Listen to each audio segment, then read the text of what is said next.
Hello gremlins! I love to customize my clothing. You've probably noticed this about me. Anytime I get my hands on a basic item of clothing, I will customize it. And there's a problem with this. It means I don't own very many basics. I do have a couple t-shirts that I am planning to leave plain, and a couple pairs of pants which at the moment are also plain. However, I still have the urge to customize these.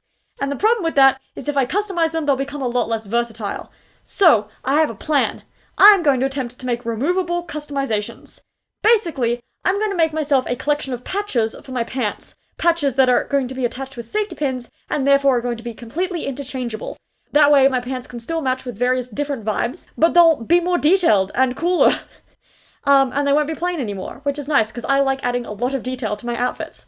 So to start this project, I'm going to plan out a bunch of different patches, and then we'll go from there. I've got plans! There's quite a lot of them. I don't know if I'll do every single patch that I planned here, but I'll probably do most of them. A lot of these are designed to specifically go with certain t-shirts that I own, or just shirts in general. Shirts that I want to be able to make match my pants a little bit closer. Most of these are going to be painted, like fabric patches that I'll then use acrylic paint and fabric medium on. And in these cases, I will sew the patch first, off camera. I don't find it particularly interesting to try and film my sewing, and then I'll paint them. A few of these I'm going to embroider instead, to have a bit more texture variety, and also because I've been learning a bunch more embroidery skills recently, and I want a chance to put them to the test. So those ones I will embroider first, and then cut them into the patch shape and sew them, just because that way it'll be easier to fit onto my embroidery hoop. And then there's one patch specifically that I'm going to sew a bunch of trinkets onto. This is an idea I got from Tumblr a little while ago, and I can make use of a bunch of the random little silver shinies I've picked up from like the side of the road or the footpath or whatever by sewing them onto a patch where a crow is collecting a little nest of trinkets. So I think that'll be very cool, and to put my trinkets to more use than them just sitting in glass jars on my desk.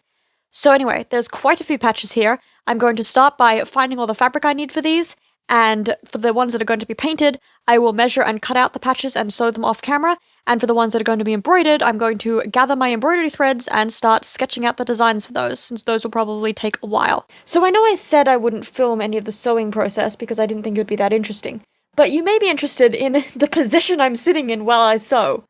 This is not how I normally sew, but it is where the sewing machine is set up for at the moment. So this is a pedal-powered, like foot pedal-powered sewing machine. There's a desk here. Instead I've decided to work on the floor. I'm still using my foot, which means my sewing position is this. I know that this is terrible for like every single one of my joints, but somehow it's quite comfortable.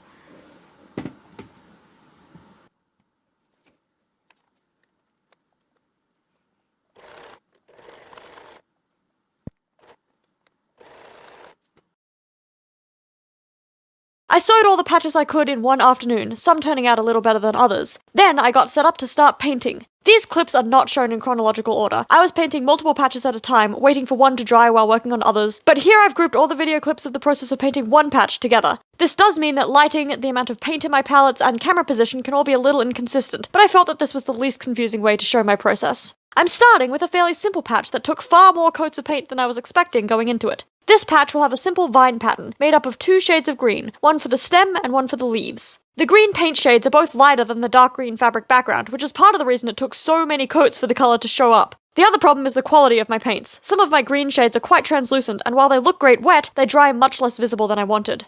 I started with the stem of the vine, painting it over and over again until it looked solid enough when dry to move on. The fabric I'm using for this patch, as well as the next patch I work on, isn't the best quality. It was annoying to sew and annoying to paint, but it's a beautiful shade of green and has a very interesting textured pattern. I'm pretty sure the fabric used to be a tablecloth, and I bought it for use in a patchwork skirt, which I'm still collecting fabric for at the moment. The leaves are a lighter shade of green than the stems, and I mixed some white into my paint in hopes of making the paint a little bit more opaque. I think it worked to a degree, but it still took quite a few coats, and I adjusted the shades of green a little each time to get closer to the look I wanted. The vines are still darker than I planned them to be, not standing out from the background as much as I'd envisioned, but I think it still works, if a little more subtly than I'd planned.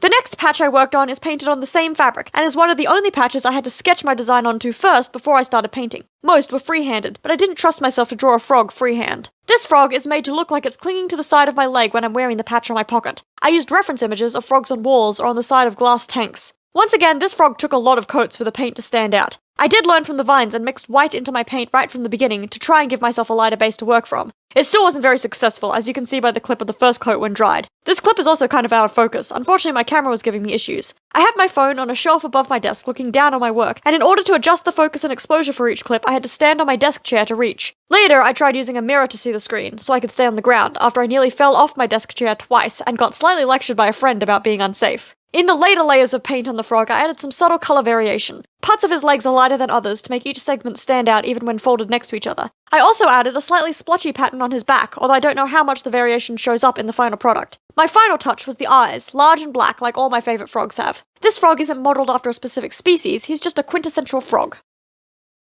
The next patch was also the first patch I started work on, but since the only work I did on this patch on the first day was covering all the fabric in a wash of watered down black paint, I waited to add it into the video until later. This is the first patch designed to match a specific t-shirt I own, and the black wash was used to make the color of the background fabric as close to the t-shirt color as I could get it. The design on this patch is 3 mushrooms, a fly agaric toadstool and 2 brown mushrooms on either side. This matches a graphic I painted on a t-shirt a couple years ago now, although the t-shirt has other elements as well. I had the t-shirt near me, just off frame for the whole painting process, using it to match my paint colors as close as I could get them. I think the mushroom stem might be a little less yellow-toned on the patch, but overall I think I got pretty close, and you can definitely tell that the patch was made to match. Speaking of fly agaric mushrooms, I saw some in real life for the first time ever this week, and it was so cool to see. Fly agarics are my second favorite mushroom after the shaggy ink cap, and getting to see some not far from where I live felt magical. Again, using light colors on a dark fabric background meant I had to use quite a few layers of paint, especially on the pale mushroom stems. It wasn't nearly as many as the frog and vines though, which was a relief. The final touch was the iconic white spots of the agaric's cap, and then this patch too was complete.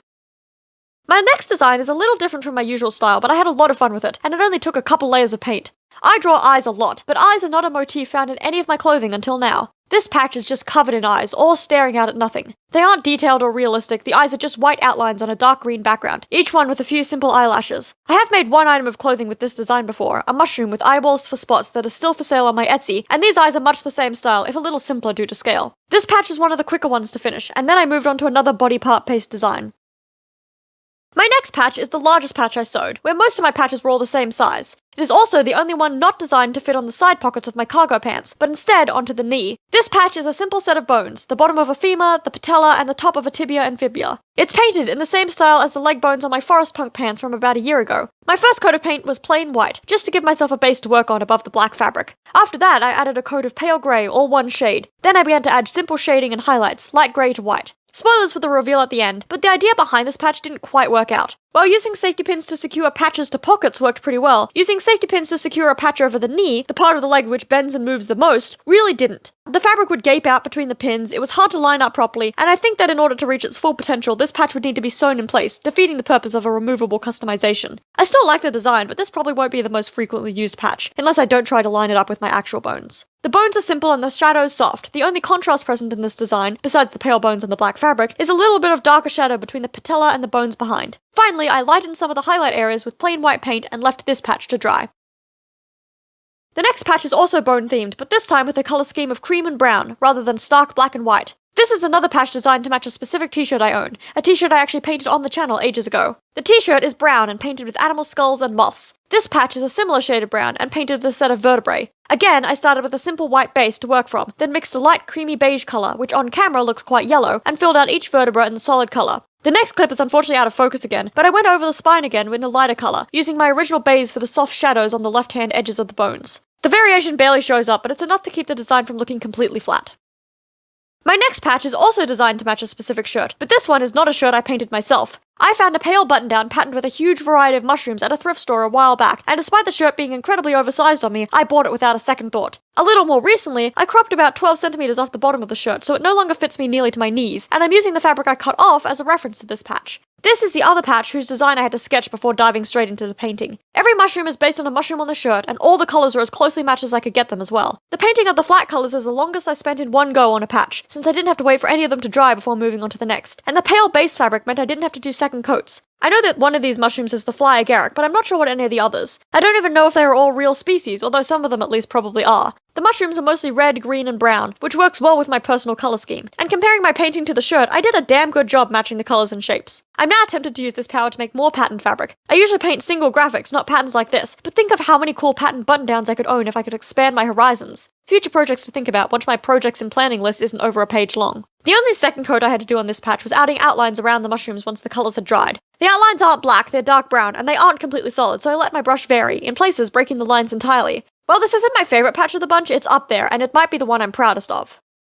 The next patch was also a mushroom, but this one much, much simpler. The quickest patch of all of them to paint. Black paint on white fabric, one coat, and a very simple design meant to mimic a mushroom lino stamp I made. These mushrooms are based loosely off oyster mushrooms and other shelf mushroom species that grow out of the side of trees. This is also a patch that, while I like the design, doesn't actually go that well with my wardrobe. The white is a little too stark and obvious.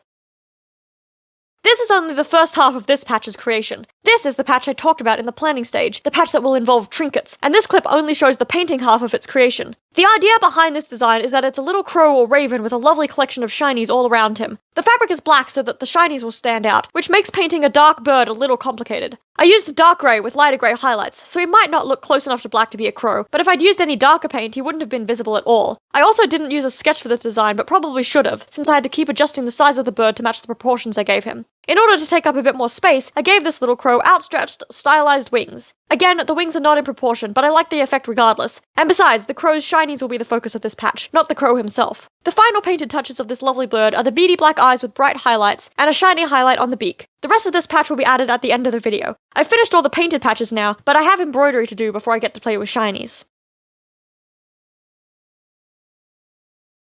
I've been working on painting the patches all afternoon. It's now evening, I've had dinner and everything, and I am taking a break from the painting to work on the embroidery instead. I figure it's a bit more of a relaxing activity. I can just sit on my couch and watch TV while I work. However, I'm going to talk to the camera first a bit, because I'm not going to, film the whole process of me embroidering. I'm not going to, time-lapse or anything, but that means that I'm not going to have a chance to voice over some of my thoughts. So instead I'm going to talk a bit about the embroidery process as I sew. We'll see how well I do at this. I'm not sure if I'm going to be very good at multitasking, but we shall see. I have 3 patches that I'm planning on doing embroidery for, and this is the first one. The first embroidery I'm doing is a spiderweb. It's the simplest of the 3 embroidery designs, mostly because, it's a spiderweb, it's all lines, and it's all going to be one color. It's all going to be this white embroidery thread. I actually organized all my embroidery thread recently, so it's no longer a tangled mess. Each little color is on its own individual homemade spoolie thingy, which is so much easier to work with. Anyway, I'm going to do my best to talk and sew at the same time. I am actually learning a lot more about embroidery at the moment than I had known before. I have been doing embroidery for several years now, but up until this point I've been entirely self-taught, and I'm still self-taught, but by entirely self-taught before, I mean I was learning off Pinterest GIFs and figuring stuff out for myself. And now, I have a book of embroidery. It's not mine, I'm borrowing it, but it has been so helpful. I have been doing a lot of embroidery recently because I've been doing my best to learn everything. And now I have expanded the amount of stitches I know from, maybe 5 stitches to, 30-ish stitches. And I've only done one section of the book. There's a bunch of different embroidery methods. I've so far learned crewel work, spelled the way jewel is, but with a C. So I know a bunch more complicated stitches now that I never knew before, but I'm not doing any complicated stitches for this. I'm just doing what's called a stem stitch to produce nice thin lines. I also split my thread, so normally embroidery thread, the thread that I buy at least, it would be 6 strands. I split mine into 3 strands, so it is going to produce a thinner line, because spiderweb's all delicate and stuff. I figure a thinner line would work better. I really love embroidery. I find it extremely relaxing, and this book of embroidery has expanded my horizons so much. I'm derailing for a second because I wanna show off, because I'm so happy with what I've been able to do. I did also a sampler where I went through the book and practiced every single stitch that they mentioned for crewel work. Some of them I had to do a couple times to figure out what I was doing. But I cannot find my sampler at the moment, which is a bit annoying. It's somewhere, but my room is a mess. But this is the first proper crewel work embroidery that I did, and I'm so damn proud of it. And then this is the second embroidery project that I just finished last night because I needed the embroidery hoop. I only have one embroidery hoop and I needed it free for this, so I finished this up rather in a hurry last night. Also, another note about this embroidery stuff. Previously, the backs of my embroidery projects were a mess of like knots and loose threads and stuff. And now look at the back. I mean, it's still like messy, but it's so much neater because I actually know how to start and stop stitches. Anyway, I'm getting distracted. I'm going to keep working here. I mean, I don't know what else there is to say really. I'm going to like check in every once in a while as I work to show off my work as I go. But for now, I think I'm going to turn the camera off and put my get a TV show up on my laptop and work for a while. And stop distracting myself by trying to multitask, talking and sewing at the same time.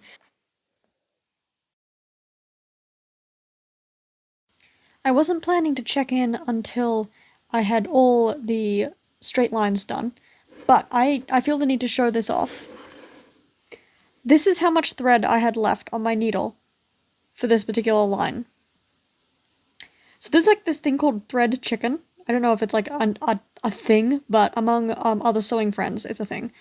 This is the closest thread chicken I've ever done. I was, by the last, like, 2 centimeters? Not 2 centimeters, maybe centimeter of this. I would have to unthread the needle, stick the needle halfway through the fabric, and thread the needle again, because the amount of thread left is shorter than the length of the needle. But I still did it, and I didn't have to get more thread. So I'm very proud of that. Anyway, I'm gonna keep working. Checking in, it's about 9:40 at night, and I have done the straight lines. So the next step is all the curvy lines between the straight lines. You know what a spiderweb looks like. Which might be slightly more complicated, because straight lines are quite easy to embroider, but making the curves, especially the smaller ones near the top, making them nice and even and curved, could be tricky. But I'm gonna see how much of it I can get done tonight. I'm hoping to finish it tonight, but given that it's getting close to 10 and I am not halfway there because the curves are probably going to take a lot longer than the straight lines, we'll see. I might be stubborn about it, or I might concede at some point and finish this tomorrow. I'll keep checking in as I go.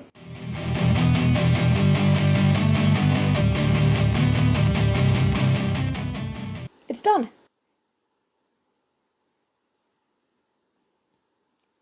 So, the next step of this would be to cut it out and sew it into a patch, but I'm going to wait until I've done all 3 embroidered patches and then I'll turn them into actual patch shapes.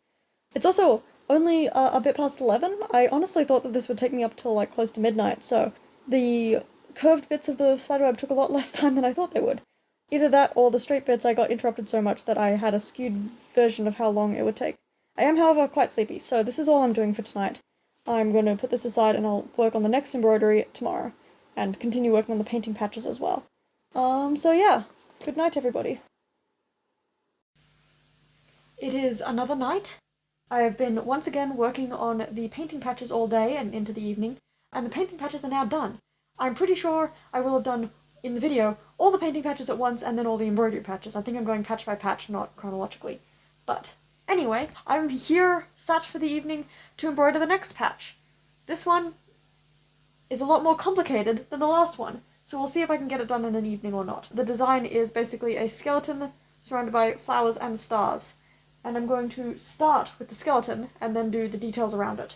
So once again, at least for tonight, I'll just be using white, but if I finish the skeleton and I've still got time and MG to keep working, then I can move on to using colours for the rest of the design. So we'll see how this is going, and I will once again check in throughout the process.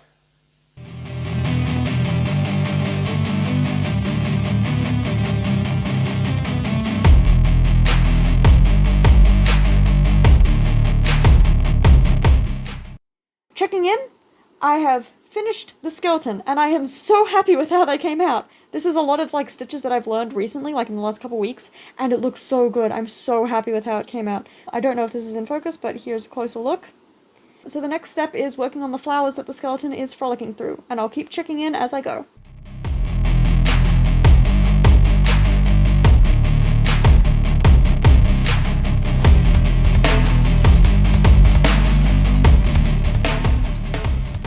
It is currently 10 minutes till midnight, and this is my progress. I have just, like, final touches. I want to put some stars in the sky, and then I'm done. This is a close-up of the flowers. I think they look very cool. I am definitely tired, but I'm going to finish this tonight. I'm so close, so. And just before midnight, I'm done. So, yes, I'm gonna go to bed now. I don't have the mental brain power to do more talking. I just realized I'm wearing my mask upside down. I stay up till midnight regularly, but it doesn't mean that my brain works at midnight. Shockingly, it's actually daytime while I'm working on my next bit of embroidery. I don't have time to do the whole section of embroidery at the moment, but I do have time to start working on it at least.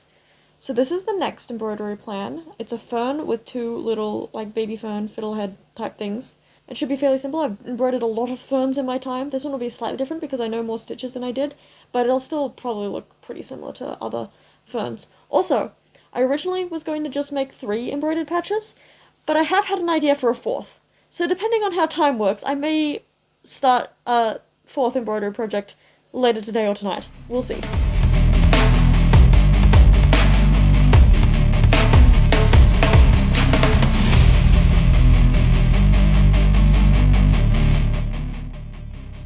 It is now evening. I embroidered this much this morning, and then I had other things I needed to do, so I put it aside. And now it is evening, it's after dinner, and I'm getting back to work on this. So the next step is the stem of the fern, and then the little side ferns, and then because I don't think this will take too long, I can get started on the bonus design idea that I had.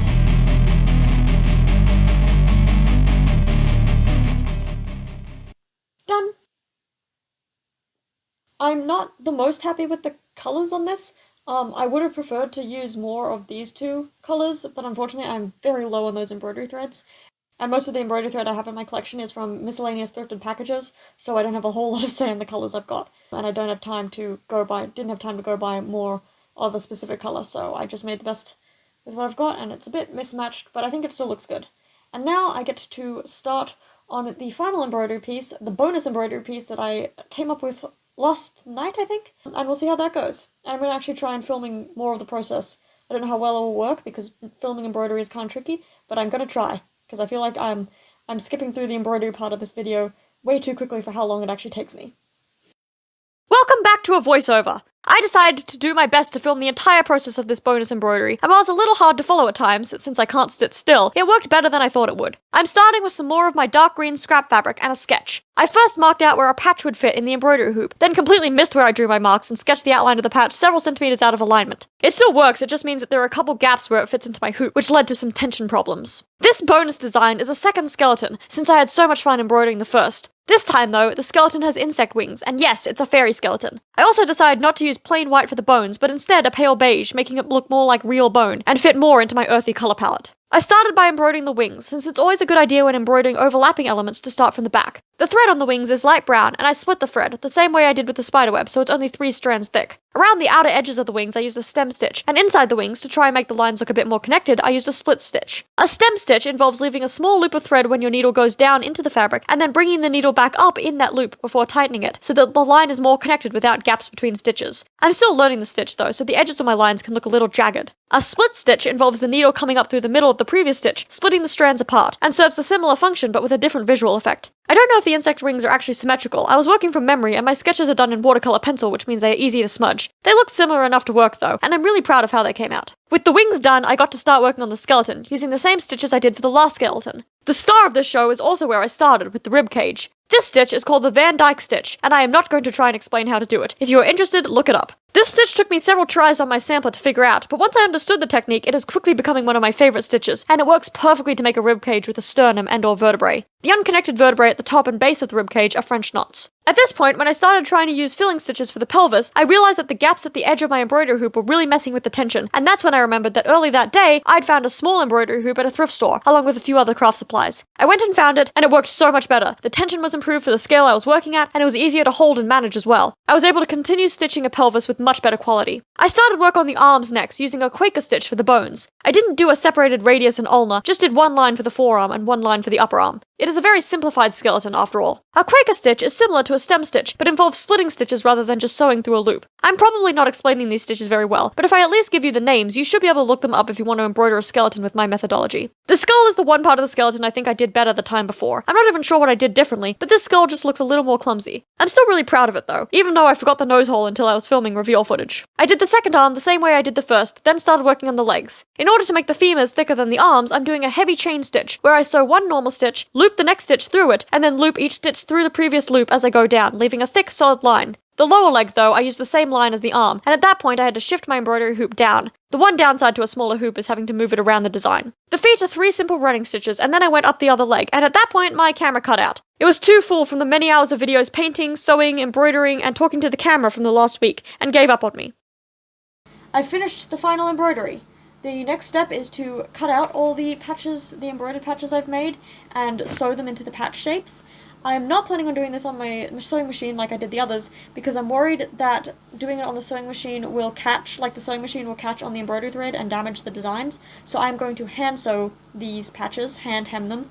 I'll work on that over the next couple days. I'm not going to film any of that process, because hand sewing is something I tend to do just as a thing to do with my hands while other things are happening, so it's not going to be like, I'm not going to be filming it, but I'll just be working on that in the background over the next couple days. It shouldn't take too long, it's not too much sewing, and I do enjoy hand sewing quite a lot. The next and final step of the patch making is the trinket patch, which I'm going to work on tomorrow, hopefully. I'm going to go through my trinket collection and find a bunch of shiny things I can sew to that patch, and then that plus the final steps of the embroidery patches, and I'll be done and ready to start putting these on my clothing. I'm very excited. I'm going to go to bed for now because it is 11:30 at night. Trinket time! Spread out across my carpet is a jar of random trinkets and trash I've collected over the last couple years, from sidewalks and rest stops and campgrounds. I also have a tomato paste tin filled with specifically can tabs, and some safety pins and paper clips as space fillers. The first step of adding trinkets to the crow patch is deciding which trinkets to add. I know that I want all the trinkets to be silver or silver adjacent, ruling out plastic and ceramic items, and that the trinkets also need to be small and light enough to sew to a fabric patch, which rules out my spring and my rusty nut. I gathered a few options, although not all would make it to the final product. I have a nail and a screw, a key, a frog charm from a bracelet that broke, a bottle tab, and a paperclip. I tried very hard to figure out a way to make the large key hanging from the crow's beak, but it was just so out of scale, and none of the other charms worked as well as the key would. Then I remembered the tiny suitcase key earrings I was wearing, took one, and removed the key, sewing that into place in the crow's mouth, where it fit perfectly. I still kept the other larger key, sewing it to the base of the patch where part of it hangs over the edge. Most of the trinkets I'm sewing down have holes inside where I can pass my thread through. The nail and the screw don't, but I just looped the thread around each of them, and kept the tops up so that gravity wouldn't cause them to slip out of place. For some reason, the video started getting more and more overexposed as I worked. I think the sun must have been coming through the window as I worked, and I just didn't notice. I did my best to correct the exposure in editing, but there's only so much I could do without graying out the screen. In the next clip, the exposure returned to normal, although the clip did cut off early due to my phone running out of battery. The final touch to the patch is 2 loops of cheap jewelry chain to fill up the top negative space. And here are all the patches, 13 in total, and I'm doing a reveal for each one, styled with the outfit I had in mind when I made it. This may take a while, so enjoy some music and enjoy the ride.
I now have 13 patches. I'm wearing as many of them as I can right now. Unfortunately, I don't really have enough safety pins, so some of these are barely attached. And also, I don't think necessarily the look is to wear all the patches at once. I think it's more just, you know, 1 or 2 on an item of clothing to match with the rest of the outfit. But I'm so happy with these. My favorite is absolutely the crow with the shiny things. I love it so much. I'm also really proud of this one specifically because I managed to pretty much perfectly copy the pattern on one of my shirts, and I'm very proud of that. But I'm so happy with all these. The embroidery ones were really fun to work on, the painted ones were really fun to work on. I had so much fun with this project. And also, I mean, I have 13 patches now, but in the future, making more is absolutely an option. And whether I make more for myself to match with other outfits as I discover gaps in my wardrobe, or whether I make more and sell them on Etsy, who knows. But I had a lot of fun with this. This video is probably going to be a little bit of a nightmare to edit, but we shall persist. Anyway, thanks for watching. Bye!